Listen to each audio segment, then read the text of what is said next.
Hi friend, my self વિજય પીઠડિયા અને આજે હું મોજૂદ છું કૃષિ યુનિવર્સિટીના ઓડિટોરિયમમાં. લોકાર્પણ જે ચાવીનું કરવાનું હતું હાઉસિંગ, એમાં મારી પાછળ ઉભેલી પોલીસ ટીમને આપ જોઈ રહ્યા છો. મિત્રો, કાર્યક્રમ તો મહેમાનોના આવતાની સાથે શરૂ થાય. મોસ્ટ ઓફ આપણી એક ફરિયાદ રહેતી હોય છે, પોલીસ આમ છે, પોલીસ તેમ છે, પોલીસ ત્રાસ આપે છે. આપણે એની પોઝિટિવ સાઈડ કોઈથી જોઈ છે?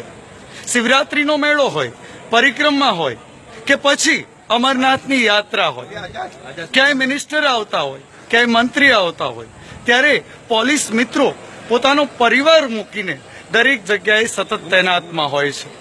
આપણે ક્યારેય એને એફિશિએટ નથી કરતા. હા, એને લાકડી ઉપાડી હોય તો એનો વિડીયો તરત આપણે અપલોડ કરીએ છીએ. ક્યારેક પોલીસના પ્લસ પોઈન્ટને પણ જાહેર કરો. અને હું તો માનું છું કે આ મિત્રો રાત્રે જાગે છે ને, ત્યારે તમે રાત્રે પરિવાર સાથે શાંતિથી સૂઈ શકો છો.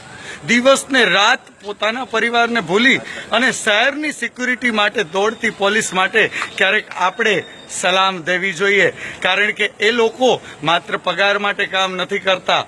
2 ટાઈમનો રોટલો તો એક મજૂર પણ કમાઈ લે છે, પણ દેશની સેવા માટે જેટલી સરહદ પર ઉભેલા સૈનિકો મહેનત કરે છે ને, એટલી જ આપણા દેશના પોલીસ મિત્રો એ નાનામાં નાના અધિકારીથી લઈ અને મોટામાં મોટા અધિકારી સુધીની દરેક વ્યક્તિ મહેનત કરે છે. અને ત્યારે આપણે શાંતિથી જીવી શકીએ છીએ.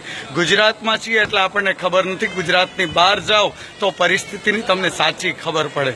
ગુજરાતમાં 12 વાગે પણ બેન દીકરી એકલી નીકળી શકે છે, કારણ કે મારી પાછળ ઉભેલા ભાઈઓ જ નહીં, એમની સાથે બહેનોનો સ્ટાફ પણ એટલી મહેનતમાં હોય છે. ત્યારે તમામને એકવાર મારા તરફથી સલામ. Thank you very much. અને આપણે જો સાથ ને સહકાર આપશું ને તો ક્યારેય એને લાકડી ઉઠાવવાનો વારો નહીં આવે, કારણ કે ગુના છે એટલે પોલીસને દોડવું પડે છે.